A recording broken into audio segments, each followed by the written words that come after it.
Obrigada. Então, vamos lá. Hoje, então, é o nosso quarto encontro.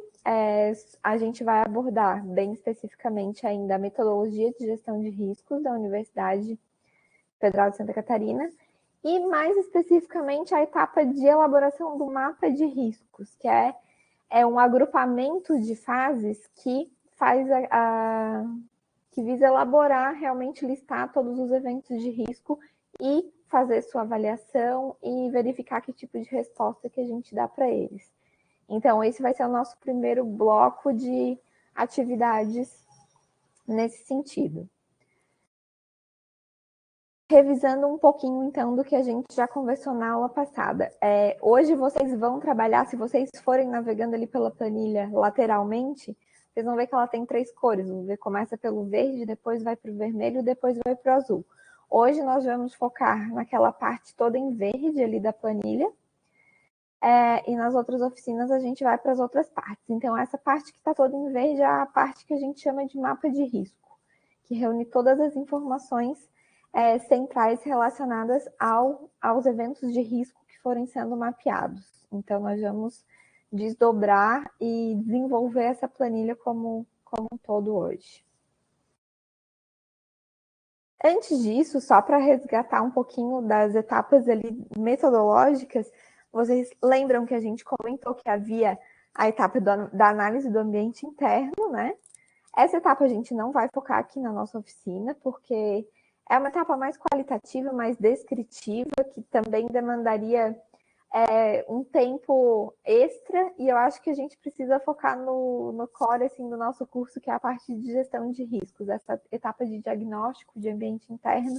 Vocês acabariam passando por um processo de reflexão para desdobrar isso nos setores de vocês, mas ao mesmo tempo, assim que vocês pensarem nos eventos, nos possíveis eventos de risco, vocês já estarão fazendo um pouquinho esse exercício de pensar em pontos fortes ou fracos no ambiente interno. Então, a gente não vai fazer isso destacadamente na planilha. A gente vai pular essa parte, que é uma parte mais descritiva e mais qualitativa.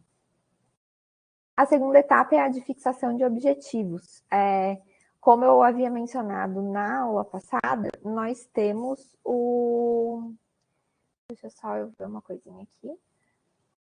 Feito. No plano institucional de gestão de riscos aqui da UFSC, nós lastreamos a partir dos objetivos do PDI, do Plano de Desenvolvimento Institucional, que são 55 objetivos. E para a nossa dinâmica aqui da oficina, a gente vai pedir que vocês elaborem objetivos setoriais. Então, vejam ali, se vocês até quiserem ir acompanhando pela planilha, a nossa apresentação hoje aqui é basicamente prints de telas. Então, vocês vão ver que tem a primeira coluna ali do objetivo institucional, que é o objetivo do PDI. Tem já uma lista suspensa com todos os objetivos do PDI ali listados. Então, na hora que vocês forem lá começar a desenvolver o exercício, a ideia é que vocês procurem desses objetivos do PDI aqueles que têm alguma relação com o setor de vocês e puxem ali da lista suspensa e cliquem.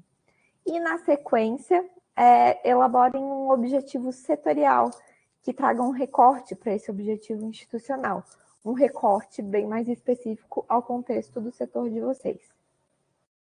Então, é esse o trabalho que vai ter nessa partezinha inicial de preenchimento da planilha. O objetivo institucional, escolher algum daquela relação dos que já estão prontos, porque nós já temos isso aqui na nossa organização, e depois fazer o objetivo setorial. Eu trouxe um exemplo aqui para vocês, para tentar deixar mais clara essa dinâmica, e a gente pegou aqui o objetivo de ensino número 11, que é desenvolver atividades pedagógicas, acadêmicas e de acolhimento direcionadas a ações afirmativas, bem como a valorização das diversidades e pessoas com deficiência. Então, esse é o 11º objetivo ali do eixo de ensino do nosso PDI. Para esse objetivo, pensando num possível objetivo setorial, e isso aqui é um exemplo, tá, gente? É só um exemplo que eu trouxe, não está no nosso plano institucional, até porque no plano institucional não tem objetivo setorial, então é só a título de exemplo mesmo.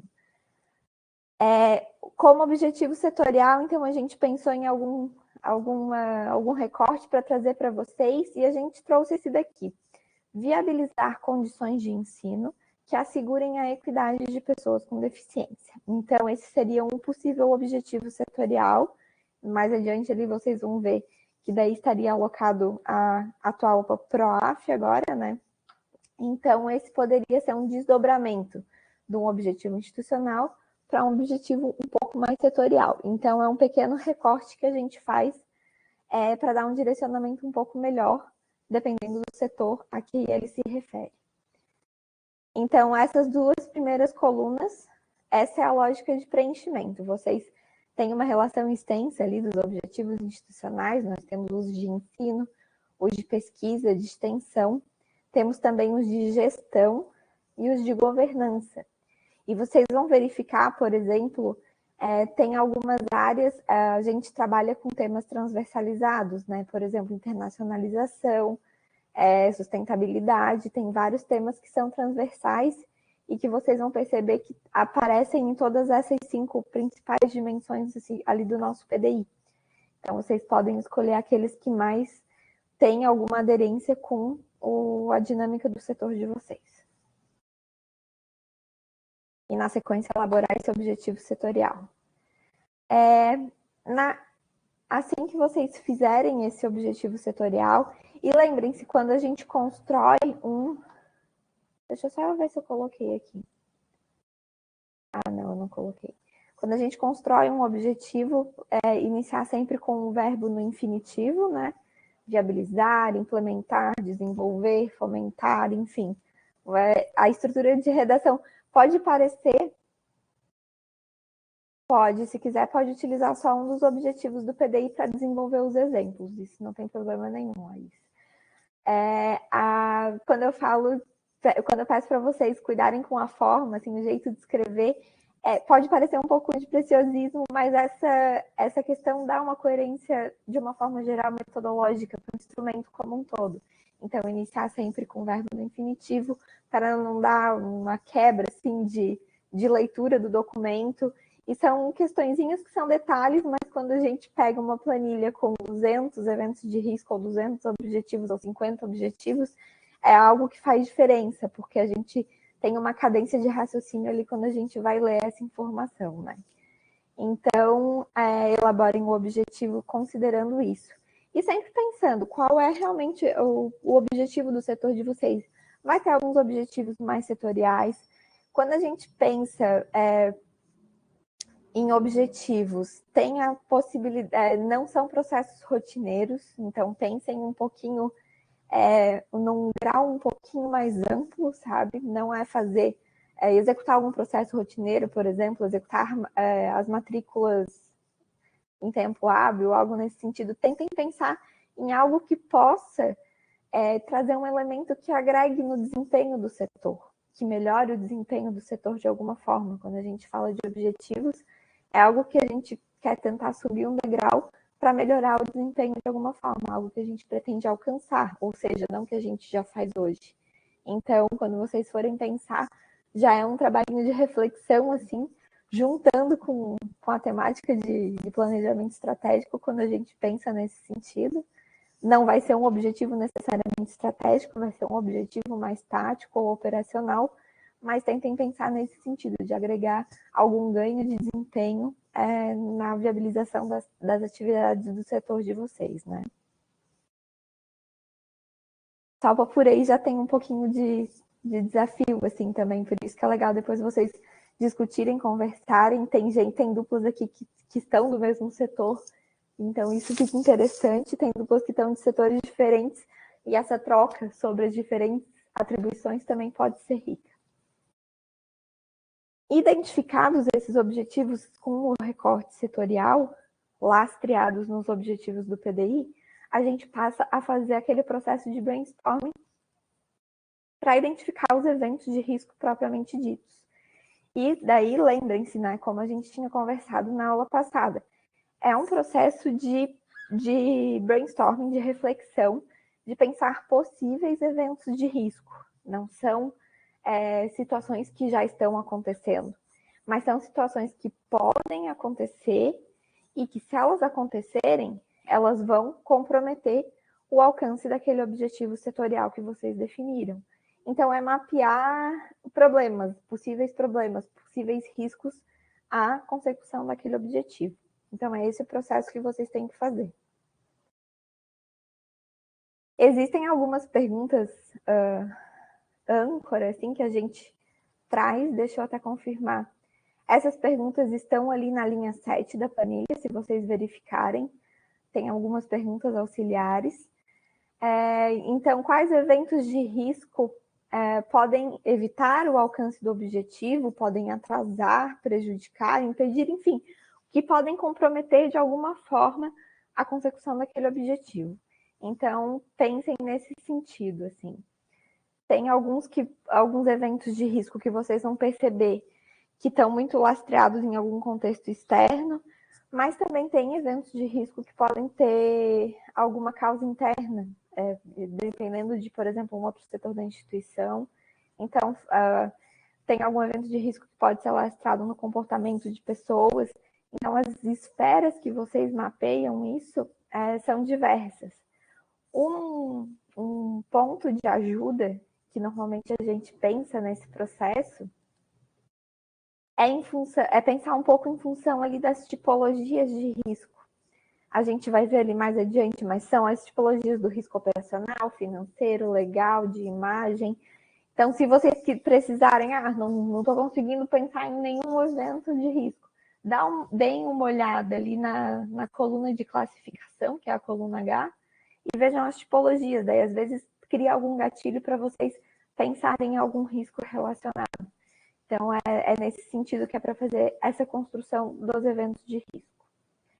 E o enunciado do evento de risco, ele não é um objetivo, ele é algo que pode atrapalhar.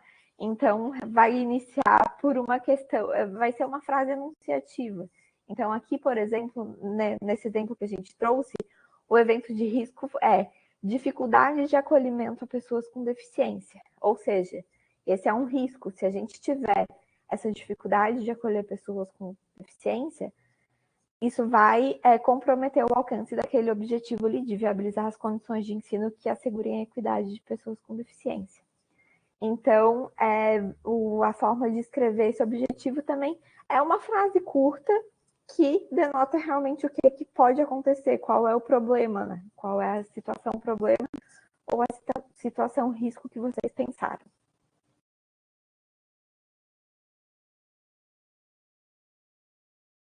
Na sequência, assim que vocês identificam esse evento de risco, nessa etapa toda, vejam que o bloco todo, nós estamos no bloco identificação de eventos de risco, e tem esses três principais desdobramentos, né? Nós temos o evento, as causas e as consequências nesse bloco. Então, nós vamos começar a pensar em possíveis causas, ou seja, o que pode levar a acontecer aquele evento de risco, quais são os fatores causadores. Aqui no nosso exemplo, e daí eu peço que vocês tentem manter esse formato aqui, escrevam, por exemplo, CA1, 2 pontinhos, e o item, que é causa 1, causa 2, e assim sucessivamente. Aqui nós temos listados a infraestrutura inadequada pode ser uma causa para essa dificuldade de acolhimento. A falta de bolsas para promoção da acessibilidade estudantil pode ser também uma causa. Falta de materiais adaptados a pessoas com deficiência. Campo de estágio limitado. Falta de intérpretes e tradutores. Falta de servidores especializados ou falta de equipamentos específicos. Aqui foram listados 7, não existe um número ideal de causas para listar, mas também não precisa ser uma lista exaustiva. É uma lista relevante das principais causas, porque são essas causas até que vão ajudar vocês a pensar depois em possíveis planos de resposta. Então, tentem não fazer tão extensa assim, por uma questão de otimização do instrumento, né? Se vocês tiverem 20 possíveis causas, o que vocês vão atacar primeiro para tentar evitar aquele risco, considerando que todo plano tem uma vigência específica. Então, priorizem, coloquem aquelas causas realmente mais relevantes em relação ao evento de risco em questão. Então, nós temos aqui essas 7 causas listadas, para vocês operacionalizarem, digitarem isso ali na planilha, vejam que está na mesma célula, né? A gente não deu um enter para colocar na célula abaixo. A âncora é um evento de risco por linha. Então, daí a gente vai desenvolver tudo na mesma linha da planilha. Para dar um enter dentro da mesma célula, é o Ctrl... Ixi, agora me deu branco, deixa eu ver aqui. Isso, é o Ctrl Enter. Se vocês apertarem Ctrl Enter, vai dar um Enter dentro da mesma célula. Daí vocês conseguem fazer em formatinho de lista. Assim, é a descrição das causas. Tudo tranquilo até aqui?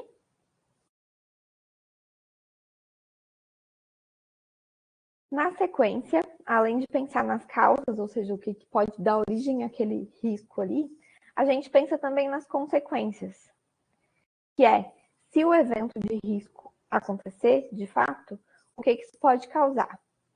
Então, também é uma lógica das principais ou das mais significativas consequências, não precisa ser uma relação exaustiva, porque se a gente realmente for pensando a fundo tudo, a gente pode estender bastante essa lista. Então, nós temos ali, consequência 1, alunos não conseguem acessar todas as áreas da UFSC. Consequência 2, dificuldade de aprendizagem decorrente da ausência de materiais ou de acompanhantes específicos, né? A consequência 3 pode ser evasão desse público. A consequência 4 pode ser eventuais atrasos na conclusão do curso, desse público também. Então, essas são possíveis consequências que, caso o evento aconteça, podem ser desencadeadas. Então, esse é o primeiro bloco do mapa de riscos, que é a identificação dos eventos de risco. Fazendo isso para cada um desses eventos, listando causas e consequências, a gente completa essa primeira etapa. Na sequência, nós temos a etapa de classificação dos riscos, que vai pressupor 2 principais ações, assim. Primeiro, classificar em uma tipologia, daquelas tipologias que nós vimos na aula passada, que são 6, um total de 6. Nós temos ali na planilha, se vocês perceberem, elas estão como lista suspensa, então vocês não precisam escrever, vocês cliquem na setinha e selecionem ali da lista suspensa a tipologia. E um detalhe importante aqui nessa parte é a tipologia é em relação ao evento de risco. Porque vocês vão perceber que às vezes vocês vão listar alguma causa ali que tem a ver com falta de recurso, outra causa relacionada à falta de material ou falta de processos mapeados. Então, vão ter causas de natureza diferente. Mas qual é a essência do evento de risco? Então, é para isso, é nesse sentido, com essa interpretação, que vocês vão escolher uma das tipologias ali para classificar esse risco, em relação ao evento, não em relação às causas e não em relação às consequências. E só lembrando, deixa eu voltar aqui rapidamente. Na aula passada eu comentei, mas eu vou repetir porque eu acho que é importante. Quando vocês estiverem pensando em eventos de risco, causas e consequências, vocês talvez percebam que vocês vão listar alguma causa ali que vocês acham que é muito importante. E essa própria causa deveria ir para a linha de baixo e virar um evento de risco por si só. Então, tem esses ajustes e essas recalibragens, assim. Porque quando a gente vai pensando nesse processo, é um processo de recorte. Qual é o recorte que vocês querem pegar naquele momento para considerar esse recorte como um evento de risco? Um evento de risco vai ter sempre um causador e depois uma consequência. E se vocês pegarem o causador, ele pode ser um evento de risco que vai ter um outro causador e vai ter uma consequência. Então, esse processo, ele não é tão matemático, assim, tão lógico, porque a gente tem uma lógica subjetiva de elaboração desses eventos. Então, é o recorte de vocês, é o recorte que vocês consideram importante de destacar como um evento de risco para esse momento e para aquele objetivo ali. Então, na classificação, o lastro é o evento de risco, não as causas ou as consequências. E vocês selecionam ali da lista suspensa das 6 possíveis tipologias que nós temos. Poderia ter outra tipologia? Poderia, mas a gente está usando aqui a metodologia da universidade, que traz 6 tipologias. Então, a gente tenta manter essa lógica que já está aqui dentro dos nossos processos. E, na sequência, dentro dessa etapa, desse bloco de classificação dos eventos de risco também, vocês fazem a atribuição do gestor de risco, que é a pessoa que tem alçada suficiente para gerenciar aquele evento de risco ali, e também para providenciar a implementação de algum plano de resposta. Só um pouquinho, deixa eu tomar um golinho de água, gente.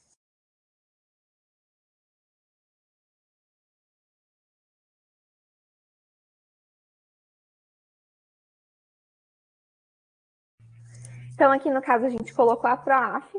Idealmente, se vocês forem ver lá no nosso manual de gestão de riscos, ele diz que é para a gente colocar o nome, nominal, fazer essa atribuição nominal do responsável.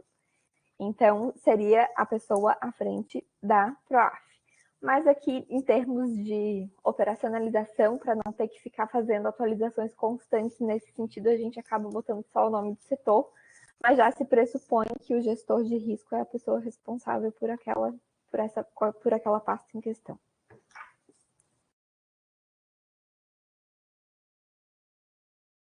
Feita essa classificação dos riscos, ou seja, atribuição da tipologia e do gestor, a gente passa para a avaliação de riscos e controles.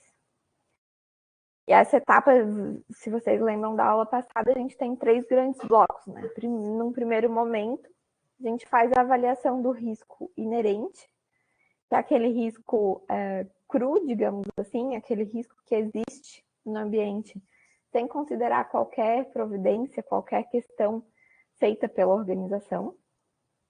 Então, a gente vai atribuir um grau de probabilidade, que é esse GP, o grau de impacto, que é o GI. Na nossa metodologia, se vocês verificarem ali na planilha, na linha 7, vai ter ali os níveis de probabilidade, mínima, moderada, elevada, extrema.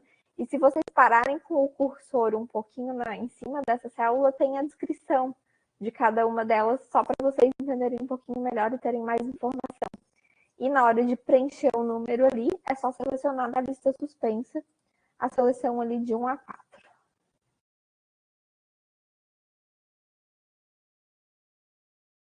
Então, vocês vão verificar se a probabilidade é mínima, média, mínima, moderada, elevada ou extrema, selecionando da lista. Para o impacto, vocês vão fazer a mesma coisa. Selecionar um daqueles 4 níveis, verificando se esse evento de risco tem um impacto mínimo, moderado, elevado ou extremo. Os descritores também estão ali na linha 7, se vocês pararem com o cursor do mouse em cima.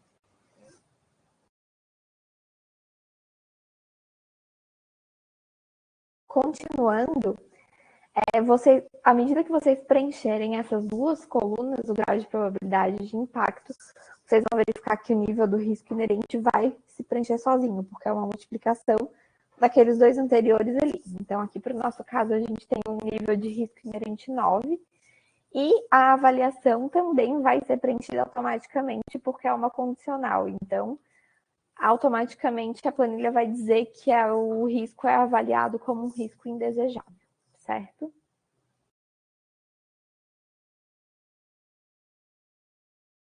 Então, aqui nós temos o nível 9 e nós temos o risco indesejável. Essa é a parte de avaliação do risco inerente. São esses 4 passos, mas que, na verdade, são apenas 2 que vocês realmente precisam fazer, porque os outros 2 é um recurso automático que a gente tem ali no instrumento. Em relação aos controles existentes, aqui também vem um processo de reflexão de memória. Assim. Vocês precisam primeiro listar os controles existentes,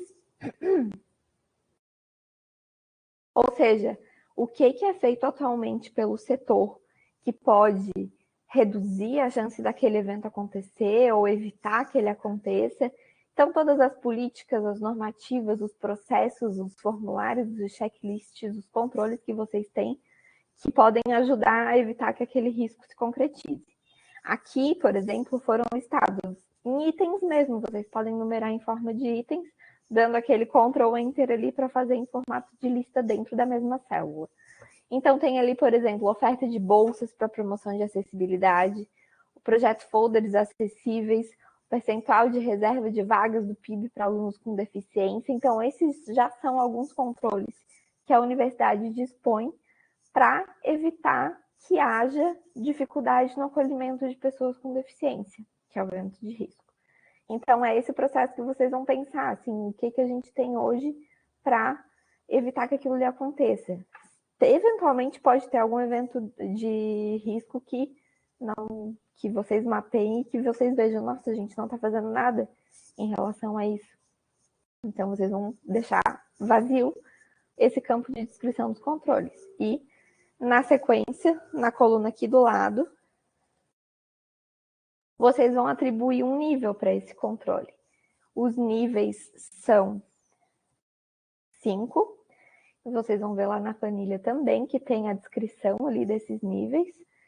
Inexistente, fraco, mediano, satisfatório ou forte. E vocês também vão selecionar da lista suspensa qual é o que melhor caracteriza esse conjunto de controles. Então, não vai ser uma avaliação 1 a 1. Por exemplo, o item 1 é forte, o item 2 é mediano, o item 3 é fraco. Vocês vão fazer uma avaliação global desses níveis de controle. Aqui a gente colocou no nosso exemplo que eles foram avaliados como controle mediano. Se vocês tivessem deixado vazio, porque não existe nenhum controle, seria inexistente. E, consequentemente, a planilha já vai dar o fator da avaliação do controle.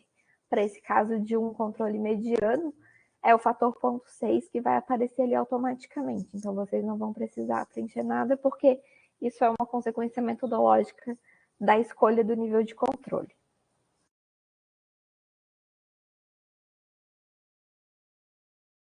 E por último, depois de fazer essa listagem ali dos controles e essa avaliação, tem a avaliação do risco residual, que tem essas duas coluninhas ali, o nível de risco residual e a avaliação, que título que esse risco passa a receber, que rótulo, né? Então, essas duas colunas também vêm automaticamente, vocês não têm que ativamente fazer nada, porque o 5.4, que é esse nível de risco residual, ele veio da multiplicação do grau de probabilidade pelo grau de impacto, que deu o risco inerente, né? Multiplicado pelo fator de avaliação do controle.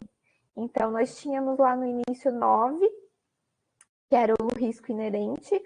O nosso controle foi avaliado como mediano, que é um fator 0,6, e essa multiplicação resultou nesse nível de risco 5.4. E a avaliação que se faz de um risco 5.4 é que ele é um risco gerenciável. Então, vejam que o risco inerente, nesse nosso caso aqui, estava como indesejável, um nível mais alto. O penúltimo, né? O nível mais alto de todos é o inaceitável. Então, esse aqui já estava como indesejável. Quando a gente implementa esses nossos controles aqui e avalia esses controles como medianos, isso reduz um pouco a nossa exposição àquele risco. E a gente passa a tratar de um risco gerenciável, ou seja, ele não é tão grave assim, mas a gente ainda precisa tomar alguma providência em relação a ele. Então, é nesse sentido que funciona essa dinâmica do risco inerente, os controles e o risco residual. É verificar a força dos nossos controles internos, né? E esse é um processo importante porque faz a gente realmente refletir sobre as práticas que a gente vem utilizando no nosso setor para evitar problemas, para evitar riscos e para agilizar alguns processos que fazem parte da nossa rotina. Então, essa etapa aqui, se vocês verificarem na planilha também, é tudo de preenchimento automático. Na sequência, tem o último bloco, ainda dessa parte de mapa de riscos, que vai ser a definição da resposta a riscos, ou seja, tendo em vista que ele foi classificado como um risco gerenciável, qual é a resposta que a gente dá? E isso também é algo automático da metodologia. A resposta ao risco residual para riscos gerenciáveis, a metodologia diz que a resposta é reduzir ou tratar. E a planilha também já vai dizer se precisa ou não de um plano de resposta. Quando o risco é aceitável, não é obrigatório fazer um plano de resposta. Mas se ele é do gerenciável para cima, precisa de um plano de resposta. Então, a planilha já vai sinalizar ali com sim ou com não a necessidade de elaborar esse plano de resposta. Essas duas também são colunas que vêm automáticas. Então, não tem nada a ser preenchido. Esse é todo o processo desse primeiro bloco assim que a gente faz, que é ali, se vocês perceberem na planilha, da coluna C até a coluna T.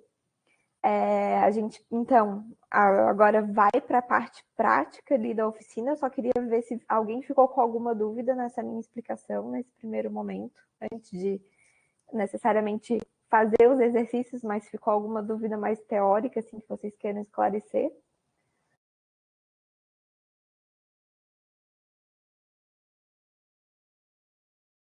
Tudo tranquilo? Então tá. Se está tudo tranquilo, então a gente passa para esse segundo momento, que vocês colocam ali as mãos na massa, se articulem com a dupla de vocês, e a gente pede que vocês construam 5 eventos de risco completos. E para essa nossa interação de hoje é preenchendo aquela aba de mapa de riscos ali, ou seja, da coluna C até a coluna T. As outras a gente vai ver nas outras oficinas também, nessa lógica de revisar o conteúdo e depois de ir para a prática. Então, para hoje, é essa lógica que a gente pede de vocês.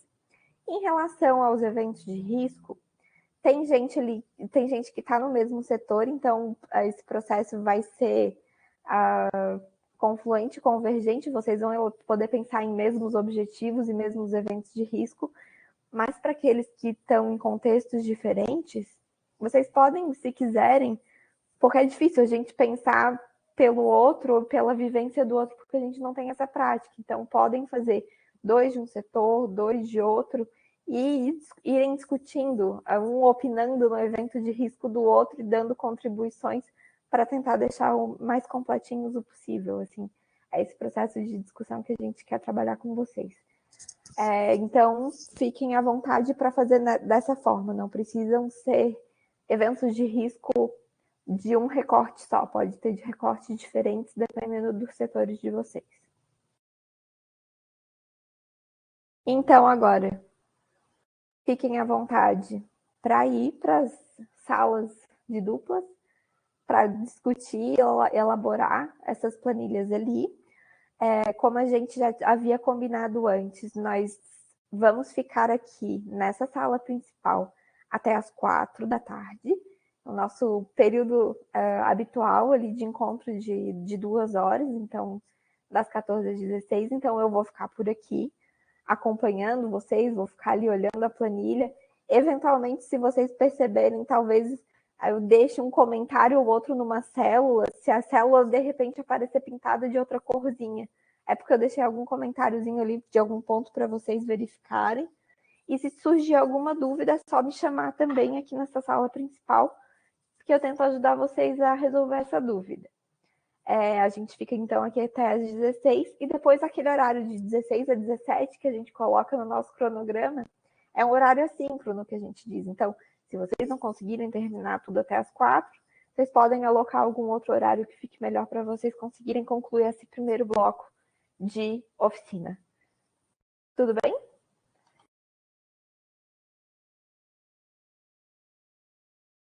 Tudo certo, então. Então, fiquem à vontade, estou por aqui. Qualquer coisa é só vocês me chamarem. Bom trabalho para vocês. Se quiserem também botar perguntas pelo chat, eu vou estar acompanhando aqui o chat. Ou se quiserem abrir o microfone, fiquem à vontade. Mas então, mãos à obra e eu estou acompanhando ali também vocês qualquer coisa, tá bom, gente? No finalzinho, antes ali das 4, umas 5 para as 4, a gente volta aqui só para fazer um fechamento. E daí a gente depois se despede, tá bom? Marco, acho que a gente pode também parar a gravação. Eu não sei se você acha É que eu não sei se vai ter tanta dúvida também, mas a parte de exposição já foi, então eu acho que dá para concluir a gravação. Obrigada. Então tá, gente. Qualquer coisa é só chamar aqui.